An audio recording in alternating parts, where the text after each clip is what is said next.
സ്നേഹം, ദിവ്യസ്നേഹം, സ്നേഹം, ദിവ്യസ്നേഹം. 1 കൊരിന്ത്യർക്ക് എഴുതിയ ലേഖനം 13-ാമത്തെ അധ്യായം 1 മുതൽ ചില വചനങ്ങൾ ഞാൻ വായിക്കുകയാണ്. ബൈബിൾ കൊണ്ടുവന്നവർ അത് വായിക്കുക, അല്ലാത്തവർ ശ്രദ്ധിക്കുക. ഞാൻ മനുഷ്യരുടെയും ദൂതന്മാരുടെയും ഭാഷകളിൽ സംസാരിച്ചാലും എന്നിൽ സ്നേഹമില്ല എങ്കിൽ ഞാൻ മുഴങ്ങുന്ന ചെമ്പോ ചിലമ്പുന്ന കൈത്താളമോ അത്രേ. എനിക്ക് പ്രവചനവരമുണ്ടായിട്ട് സകല മർമ്മങ്ങളും സകല ജ്ഞാനവും ഗ്രഹിച്ചാലും മലകളെ നീക്കുവാൻ തക്ക വിശ്വാസമുണ്ടായാലും സ്നേഹമില്ല എങ്കിൽ ഞാൻ ഏതുമില്ല. എനിക്ക് ഉള്ളതെല്ലാം അന്നദാനം ചെയ്താലും എൻ്റെ ശരീരം ചുടുവാൻ ഏൽപ്പിച്ചാലും സ്നേഹമില്ല എങ്കിൽ എനിക്ക് ഒരു പ്രയോജനവുമില്ല. സ്നേഹം ദീർഘമായി ക്ഷമിക്കുകയും ദയ കാണിക്കുകയും ചെയ്യുന്നു. സ്നേഹം സ്പർദ്ധിക്കുന്നില്ല, സ്നേഹം നിഗളിക്കുന്നില്ല, സ്നേഹം അയോഗ്യമായി നടക്കുന്നില്ല, സ്വാർത്ഥം അന്വേഷിക്കുന്നില്ല, ദേഷ്യപ്പെടുന്നില്ല, ദോഷം കണക്കിടുന്നില്ല, അനീതിയിൽ സന്തോഷിക്കാതെ സത്യത്തിൽ സന്തോഷിക്കുന്നു, എല്ലാം പൊറുക്കുന്നു, എല്ലാം വിശ്വസിക്കുന്നു, എല്ലാം പ്രത്യാശിക്കുന്നു, എല്ലാം സഹിക്കുന്നു. സ്നേഹം ഒരു നാളും ഊർന്നു പോകയില്ല. പ്രവചനവരമോ അത് നീങ്ങിപ്പോകും, ഭാഷാവരമോ അത് നിന്നുപോകും, ജ്ഞാനമോ അത് നീങ്ങിപ്പോകും. അംശമായി മാത്രം നാം അറിയുന്നു, അംശമായി മാത്രം നാം പ്രവചിക്കുന്നു. പൂർണ്ണമായത് വരുമ്പോഴോ അംശമായത് നീങ്ങിപ്പോകും. ഞാൻ ശിശുവായിരുന്നപ്പോൾ ശിശുവിനെ പോലെ സംസാരിച്ചു, ശിശുവിനെ പോലെ ചിന്തിച്ചു, ശിശുവിനെ പോലെ നിരൂപിച്ചു. പുരുഷനായ ശേഷമോ ഞാൻ ശിശുവിനുള്ളത് ത്യജിച്ചു കളഞ്ഞു. ഇപ്പോൾ നാം കണ്ണാടിയിൽ കടമൊഴിയായി കാണുന്നു, അപ്പോൾ മുഖാമുഖമായി കാണും. ഇപ്പോൾ ഞാൻ അംശമായി അറിയുന്നു, അപ്പോഴോ ഞാൻ അറിയപ്പെട്ടതുപോലെ തന്നെ അറിയും. ആകയാൽ വിശ്വാസം, പ്രത്യാശ, സ്നേഹം ഇവ മൂന്നും നിലനിൽക്കുന്നു. ഇവയിൽ വലിയതോ സ്നേഹം തന്നെ. ഈ അധ്യായത്തിൽ എത്രയോ വലിയ വിഷയങ്ങളാണ് പറയുന്നത്, അല്ലേ? നമ്മളൊരു 2-3 മിനിറ്റ് എടുത്തു നോക്കുമ്പോൾ അതില് എത്ര വലിയ വിഷയങ്ങളാണ് പറയുന്നത്, എത്ര അംശമാണുള്ളത്.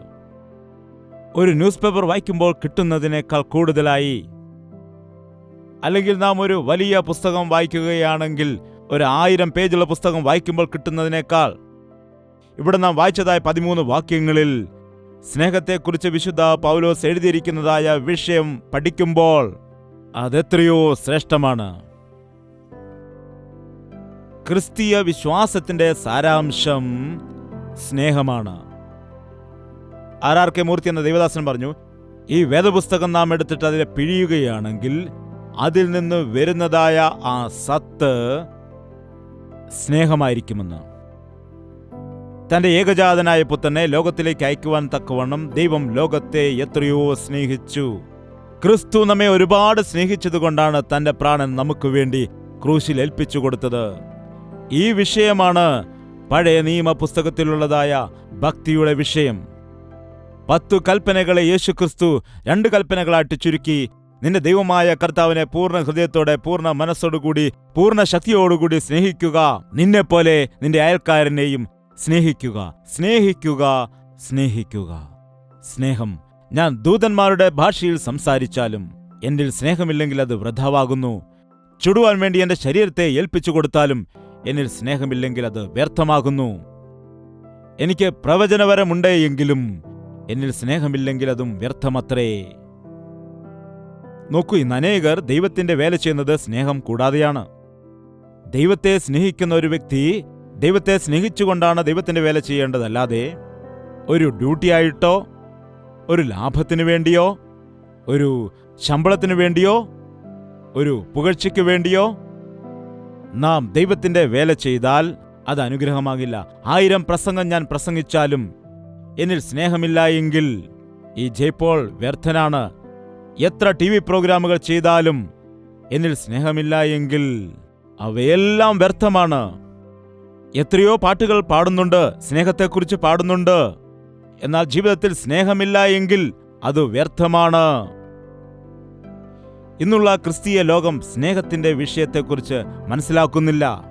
അനേകരുടെ സ്നേഹം അന്ത്യകാലത്ത് കർത്താവ് എന്താണ് പറഞ്ഞത്? കൂടുവരാനിടയാകും. നിങ്ങൾക്കറിയാമോ അത്? അന്ത്യകാലത്ത് അനേകരുടെ സ്നേഹം തണുത്തുപോകും. നിന്റെ ക്രിയകളെ ഞാൻ അറിയുന്നു, നിന്റെ ഭക്തിയെ ഞാൻ അറിയുന്നുണ്ട്, നിന്റെ പ്രാർത്ഥന ഞാൻ അറിയുന്നു, നിന്റെ ഭക്തി ഞാൻ അറിയുന്നു. എങ്കിലും നിന്നിൽ ഒരു കുറവ് എനിക്ക് പറയാനുണ്ട്. ഏതാണ് ആ കുറവ്? നീ നിന്റെ ആദ്യ സ്നേഹം വിട്ടുമാറിയിരിക്കുന്നു. പുതുതായി യേശുവിൽ വിശ്വസിക്കുന്ന ആളുകൾ അവർക്ക് എത്ര തീക്ഷ്ണതയായിരിക്കും! ദൈവത്തെ ആരാധിക്കുവാൻ ആലയത്തിൽ ആദ്യം തന്നെ വരും, മുൻപിലത്തെ സീറ്റിൽ വന്നിട്ടിരിക്കും, ദൈവദാസന്മാരെ ബഹുമാനിക്കും, സ്തോത്രം പറയും. അവരുടെ മുഖത്ത് നോക്കിയാൽ എപ്പോഴും ഒരു സന്തോഷമുണ്ട്, ഒരു ദാഹമുണ്ട്, വചനത്തിനു വേണ്ടിയുള്ളത്, ദൈവത്തെ ആരാധിക്കാനുള്ളതായ ദാഹം. എന്നാൽ കുറെ ദിവസങ്ങൾ കഴിയുമ്പോൾ, സീനിയറായിട്ട് വരുമ്പോഴേക്കും ഈ മുമ്പിലിരിക്കുന്ന ആളുകളൊക്കെ എന്ത് ചെയ്യും? പുറകിലേക്ക് പോകും. എന്താണ്? ലാസ്റ്റ് സീറ്റിൽ പോയിരിക്കുന്നത് കാണാം. എന്താണ് സംഭവിക്കുന്നത്? സ്നേഹം തണുത്തു പോകുന്നു, വിശ്വാസം തണുത്തു പോകുന്നു. നമുക്ക് ആദ്യമായിട്ട് ഒരു കുഞ്ഞുണ്ടാകുന്ന സമയത്ത്, എനിക്ക് ആദ്യമായിട്ട് കുഞ്ഞുണ്ടായ ആ സമയത്ത് അന്ന് ടെലിഫോണില്ലായിരുന്നു, ടെലിഗ്രാം മാത്രമേ ഉണ്ടായിരുന്നുള്ളൂ. ഞാൻ ദൂരപ്രദേശത്തായിരിക്കുന്നു, അമ്മയും കുഞ്ഞും സുഖമായിരിക്കുന്നു എന്ന് പറഞ്ഞ് എനിക്ക് ടെലിഗ്രാം വരുവാനിടയായി. അത് കണ്ടപ്പോൾ എനിക്ക് ഒരുപാട് സന്തോഷം. ദൈവമേ, ഞാനൊരു അച്ഛനായല്ലോ. അതിനുശേഷം ഞാൻ പോയ സമയത്ത് ജോൺസൺ ആൻഡ് ജോൺസന്റെ സോപ്പ്, പിന്നെ എന്തൊക്കെയാണോ കുഞ്ഞുങ്ങൾക്ക് വേണ്ട കാര്യങ്ങളെല്ലാം ഞാൻ വാങ്ങിച്ചുകൊണ്ട് പോയിട്ട് വളരെ സന്തോഷത്തോടെ ഒരുപാട് സാധനങ്ങളൊക്കെ വാങ്ങിച്ചു കൊടുത്ത്, എന്താണ്, രണ്ടാമത്തെ കുഞ്ഞ് ജനിച്ചപ്പോൾ, മൂന്നാമത്തെ കുഞ്ഞ് ജനിച്ചപ്പോൾ ഞാൻ പറഞ്ഞു ആദ്യത്തെ കുഞ്ഞിന്റെ പഴയ ഡ്രസ്സ് കൊടുത്താൽ മതി എന്ന്. പിന്നെന്തിനാണ് പുതിയ ഉടുപ്പ് വാങ്ങുന്നത് അവന്? കല്യാണം കഴിച്ച ആദ്യ ദിനങ്ങളിൽ നോക്കുക, ഭർത്താവ് ഭാര്യയുടെ കൂടെ നടക്കുന്നതായ സമയത്ത് ആ ഭാര്യയുടെ സാരി എവിടെയെങ്കിലും ഒന്ന് ഉടക്കുകയാണെങ്കിൽ ഓടിച്ചെന്നിട്ട് അയ്യോ സഹായിച്ചു കൊടുക്കും. അപ്പോൾ ഭാര്യ ചിന്തിക്കും, എൻ്റെ ഭർത്താവ് എത്ര നല്ലവനാണ്. 3 മാസം കഴിയുമ്പോൾ പറയും, കർത്താവേ, ഇവളെ തന്നെയാണല്ലോ എനിക്ക് കിട്ടിയതെന്ന്. എന്തു സംഭവിച്ചു? സ്നേഹം തണുത്തുപോയിരിക്കുന്നു, സ്നേഹം ഇല്ല, ആദ്യ സ്നേഹം നഷ്ടപ്പെട്ടിരിക്കുന്നു. എന്നാൽ ക്രിസ്തുവിന്റെ സ്നേഹം ആദ്യം മുതൽ അവസാനം വരെ ഒരേ രീതിയിലായിരിക്കും. അവന്റെ സ്നേഹം എങ്ങനെയുള്ളതാണ്? അവന്റെ സ്നേഹം നിത്യമായ സ്നേഹമാണ്. ആ സ്നേഹത്തിന് അല്പം പോലും കുറവുണ്ടാകില്ല, ഒരു ഡിഗ്രി പോലും കുറയില്ല. അവന്റെ സ്നേഹം നിത്യമായതാണ്, അതിലല്പം പോലും കുറയുകയില്ല. അവന്റെ സ്നേഹം സമ്പൂർണമായ സ്നേഹമാണ്, കുറവില്ലാത്ത സ്നേഹമാണ്. ഈ കാലത്ത് യേശുക്രിസ്തുവിന്റെ മക്കൾക്കുണ്ടായിരിക്കേണ്ടത് ക്രിസ്തുവിന്റെ സ്നേഹമാണ്.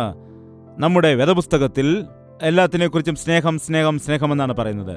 പലവിധമായ സ്നേഹത്തെക്കുറിച്ച് പറയാറുണ്ട്, പ്രേമമെന്ന് പറയാറുണ്ട്, രണ്ടാളുകളെക്കുറിച്ച് പറയാറുണ്ട്. അവർക്ക് രണ്ടുപേർക്കും വലിയ പ്രേമമാണ്.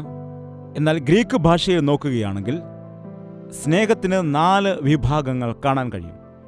ഒന്ന് സ്റ്റോർജ്, മറ്റൊന്ന് ഇറോസ്, മറ്റൊന്ന് ഫിലിയ, അടുത്തത് അഗാപ്പെ. 4 വ്യത്യസ്തമായ പദങ്ങൾ ഗ്രീക്ക് ഭാഷയിൽ ഉപയോഗിച്ചിരിക്കുന്നു. സ്റ്റോർജ് എന്ന് പറഞ്ഞാൽ പൊതുവായുള്ളതായ സ്നേഹം. നാം ഭാരതീയർ എന്ന് പറയുമ്പോൾ നമുക്കൊരു സ്നേഹമുണ്ട്, ഭാരതീയർ എന്നുള്ളതായ ആ സ്നേഹം.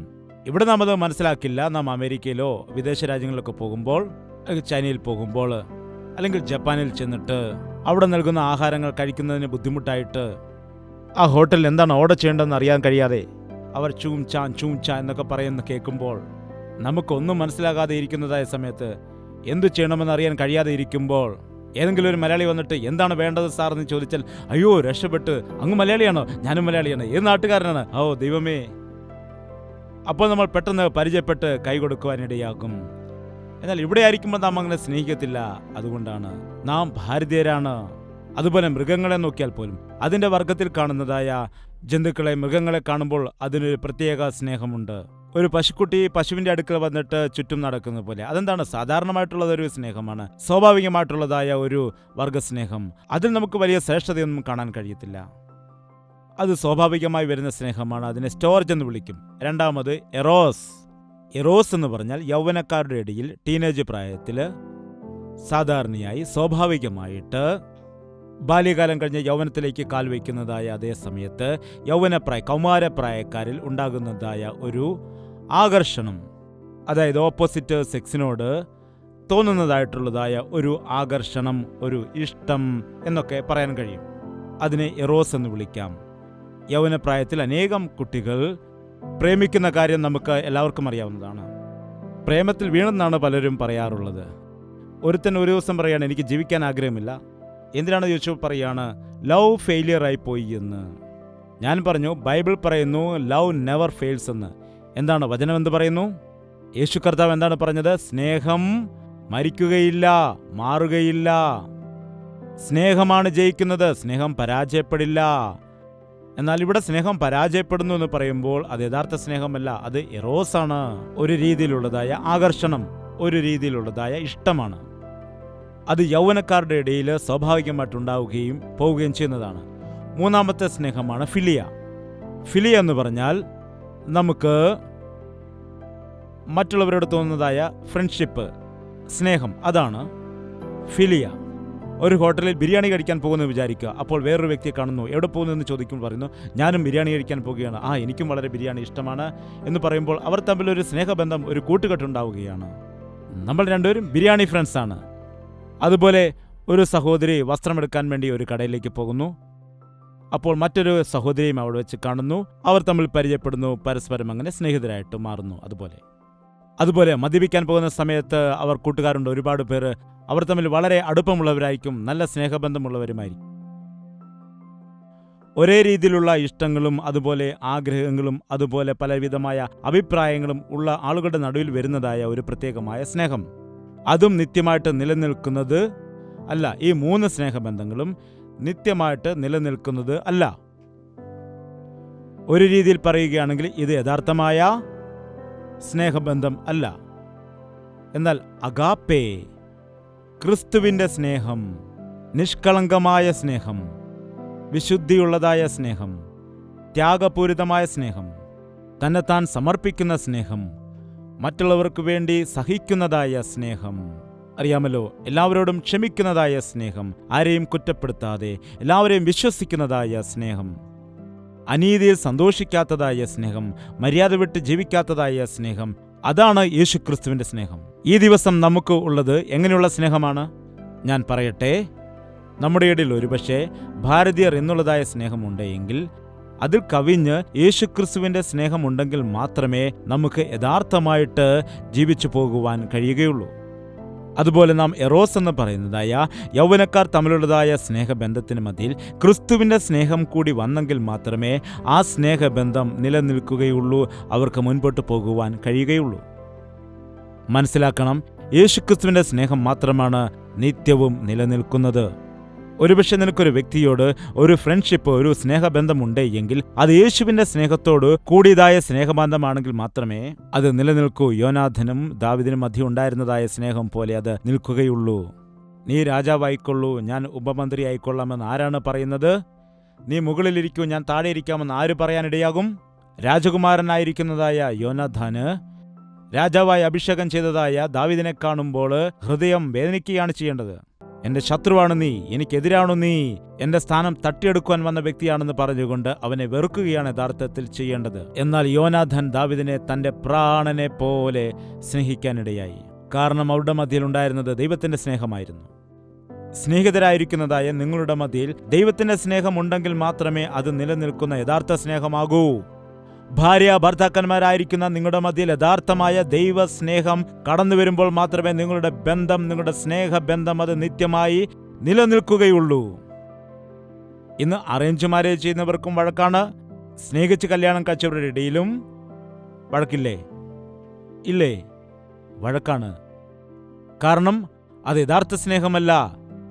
ക്രിസ്തു നിന്റെ കുടുംബത്തിൽ വരുമ്പോൾ മാത്രമേ, ക്രിസ്തു നിന്റെ കുടുംബത്തെ പണിയുമ്പോൾ മാത്രമേ അവിടെ യഥാർത്ഥ സ്നേഹമുണ്ടാകൂ. സത്യത്തിൽ ഞാൻ ഭാരതീയനാണെങ്കിൽ, ഞാൻ സത്യമായിട്ടും ഭാരതീയരെ സ്നേഹിക്കുന്നുണ്ടെങ്കിൽ ആ ഭാരതീയരുടെ രക്ഷയ്ക്ക് വേണ്ടി ഞാൻ കർത്താവിനോട് പ്രാർത്ഥിക്കും. അതാണ് യഥാർത്ഥ സ്നേഹം. ഭാരതീയനായിരിക്കുന്നുണ്ട് എനിക്ക് കിട്ടുന്ന ലാഭം എന്താണ്? എനിക്ക് കിട്ടുന്ന അവകാശം എന്താണ്? എനിക്ക് കിട്ടുന്നതായ പ്രശസ്തി എന്താണ്? അതാണ് ഞാൻ അന്വേഷിക്കുന്നെങ്കിൽ അത് യഥാർത്ഥ സ്നേഹമല്ല. ദയവ് ചെയ്ത് എഴുന്നേറ്റ് നിൽക്കുക. ഇപ്പോൾ നമുക്ക് കർത്താവിനോട് പ്രാർത്ഥിക്കാം. പരിശുദ്ധാത്മാവ് നമ്മുടെ മധ്യയിൽ പ്രവൃത്തി ചെയ്യുന്നുണ്ട്. ദൈവം തന്റെ സ്നേഹത്താൽ നിങ്ങളുടെ ഹൃദയത്തെ നിറയ്ക്കുന്നതിന് വേണ്ടി ആശിക്കുന്നു. നോക്കൂ, നീ ക്രിസ്തുവിന്റെ സ്നേഹത്താൽ നിറയപ്പെട്ടിട്ടുണ്ടോ? കർത്താവ് വരുവാൻ പോകുന്നു. അനേകരുടെ സ്നേഹം തണുത്തു പോകുന്നു. നിന്റെ സ്നേഹം നിറഞ്ഞു കവിയേണ്ടതിന്, നിന്റെ സ്നേഹം അനേകർക്ക്, നിന്റെ ചുറ്റുപാടുമുള്ളവർക്ക്, അനേകരുടെ ജീവിതത്തിൽ അനുഗ്രഹമായി തീരേണ്ടതിന് യേശുക്രിസ്തു അവൻ്റെ സ്നേഹത്താൽ നിങ്ങളുടെ ഹൃദയങ്ങളെ നിറയ്ക്കുവാനായിട്ട് ആഗ്രഹിക്കുന്നു. ആ കർത്താവ് നിങ്ങളെ ഒരുപാട് സ്നേഹിക്കുന്ന കർത്താവാണ്. എന്നെ ഒരുപാട് സ്നേഹിക്കുന്നതായി എൻ്റെ കർത്താവേ, അങ്ങയ്ക്ക് സ്തുതി എന്ന് ഇതുവരെ നിങ്ങൾ പറഞ്ഞിട്ടില്ലെങ്കിൽ ഇപ്പോഴെങ്കിലും പറയുക. അവൻ എത്രയോ ദയയുള്ളതായ ദൈവമാണ്, എത്രയോ ക്ഷമയുള്ള ദൈവമാണ്. നിന്നോട് എത്രത്തോളം കരുണ കാണിക്കുവാനിടയായി. നീ അനുസരണക്കേട് കാട്ടിയപ്പോൾ, നീ ദൈവത്തിൽ നിന്ന് അകന്നു പോയതായ സന്ദർഭത്തിലും, എത്രയോ തവണ ദുഷ്ടപ്രവൃത്തികൾ ചെയ്ത് ജീവിച്ചിട്ടും, എത്രയോ തീരുമാനങ്ങൾ എടുത്തിട്ട് മാറിപ്പോയിട്ടും, ദൈവത്തിന് ഹിതം പോലെ നീ ജീവിക്കാതെ നീ ചെയ്തതായ പാപം തന്നെ വീണ്ടും വീണ്ടും വീണ്ടും ആവർത്തിച്ചു കൊണ്ട് തന്നെ ജീവിച്ചു പോയപ്പോഴും പിന്നെയും നിന്നോട് കരുണ കാണിക്കുന്ന ദൈവം ഈ സമയം ആ സ്നേഹത്തെ ഒന്ന് തിരിച്ചറിയുവാൻ, കൺമുൻപിൽ കാണുന്നത് പോലെ കാൽവരി ക്രൂശിൽ കാണിച്ചു തന്ന ആ സ്നേഹത്തെ ഒന്ന് മനസ്സിലാക്കുവാൻ ഒരു നിമിഷം നീ ഒന്ന് നോക്കുക. നിന്റെ ഹൃദയത്തിന്റെ കണ്ണിനെ തുറന്നു നോക്കൂ. അപ്പോൾ ആ ദൈവത്തിലുള്ളതായ മഹത്വത്തെ നിനക്ക് കാണാൻ കഴിയും.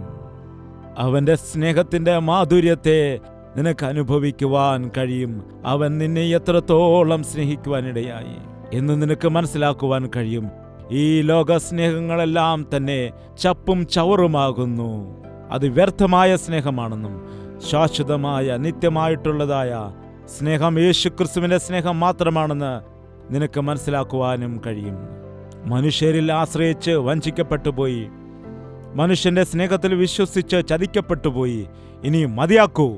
നീ യേശുവിനെ സ്നേഹിക്കുക, യേശുവിന്റെ സ്നേഹത്താൽ നിറയുക, യേശുവിന്റെ സ്നേഹത്താൽ നിന്റെ ചുറ്റുപാടുമുള്ളവരെ സ്നേഹിക്കുക.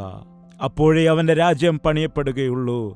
അവന്റെ രാജ്യം സ്നേഹത്തിന്റെ രാജ്യമാണ്.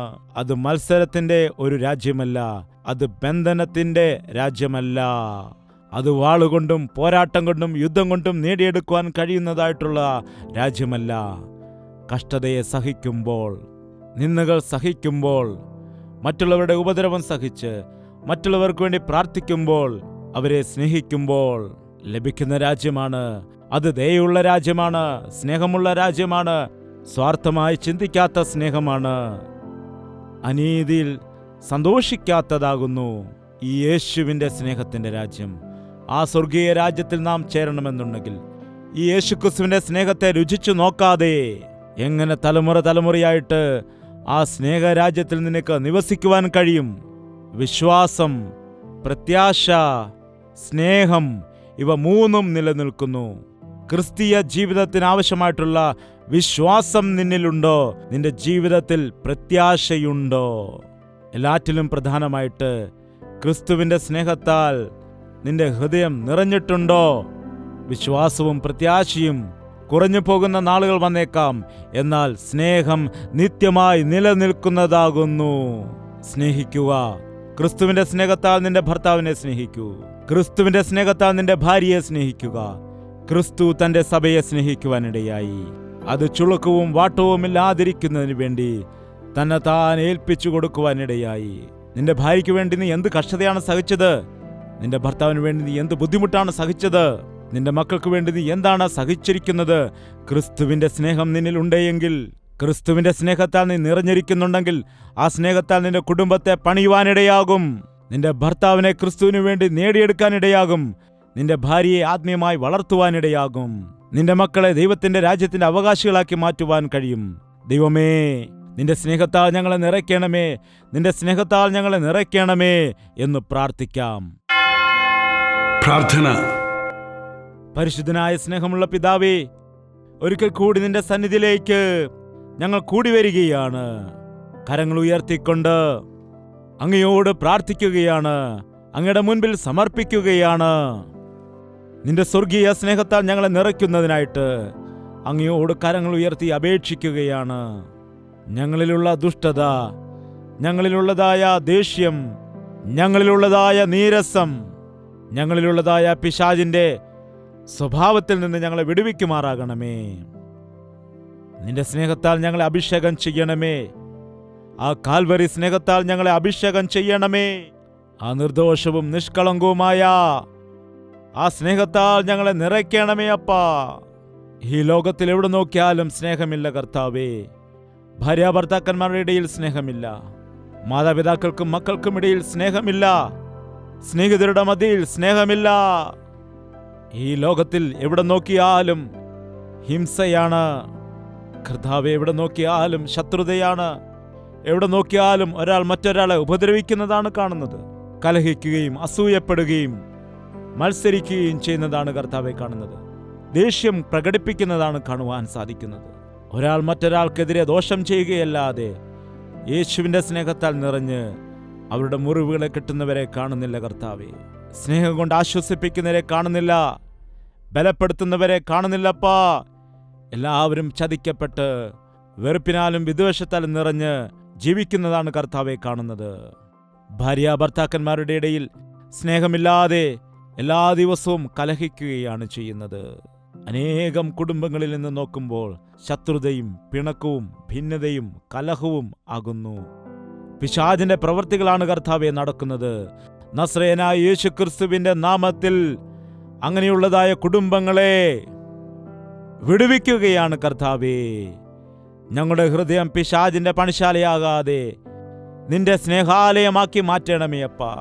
സ്നേഹത്തിന്റെ ആലയമായിരിക്കുന്ന സ്വർഗത്തിൽ ചേരുന്നത് വരെയും നിന്റെ സ്നേഹത്തെ ഞങ്ങളുടെ ചുറ്റുപാടുമുള്ളവർക്ക് പങ്കുവയ്ക്കുവാൻ, പരസ്പരം സ്നേഹമുള്ളവരായിട്ട് ജീവിക്കുവാൻ, സ്നേഹം സ്നേഹത്തെ ജനിപ്പിക്കുന്നുവെന്ന് പറയുന്നത് പോലെ ഞങ്ങളുടെ ജീവിതത്തിലും ക്രിസ്തുവിന്റെ സ്നേഹത്താൽ നിറഞ്ഞ് മറ്റുള്ളവരെ ക്രിസ്തുവിന് വേണ്ടി നേടുവാൻ സഹായിക്കുമാറാകണമേ എന്ന് യേശു ക്രിസ്തുവിന്റെ നാമത്തിൽ അപേക്ഷിക്കുന്നു പിതാവേ. നമ്മുടെ പിതാവായ ദൈവത്തിന്റെ സ്നേഹവും പുത്രനായ യേശു ക്രിസ്തുവിന്റെ കൃപയും ആശ്വസിപ്പിച്ച് വഴി നടത്തുന്ന പരിശുദ്ധാത്മാവിന്റെ കൂട്ടായ്മയും സഹവാസവും നാം ഓരോരുത്തരോടും നാം പ്രാർത്ഥിച്ച സകല വിഷയങ്ങളോടും ഇന്നു മുതൽ എന്നേക്കും ഉണ്ടായിരിക്കുമാറാകട്ടെ. ആമേൻ, ആമേൻ, ആമേൻ. യേശുവേ, യേശുവേ, യേശുവേ, യേശുവേ, യേശുവേ, യേശുവേ, യേശുവേ, യേശുവേ. നിന്നെ നിന്നെ എന്നും ഞാൻ സേവിക്കും, നീ മാത്രം രാജാവെന്നും. നിന്നെ നിന്നെ എന്നും ഞാൻ സേവിക്കും, നീ മാത്രം രാജാവെന്നും. യേശുവേ, യേശുവേ, യേശുവേ, യേശുവേ, യേശുവേ, യേശുവേ, യേശുവേ, യേശുവേ, യേശുവേ, യേശുവേ, യേശുവേ.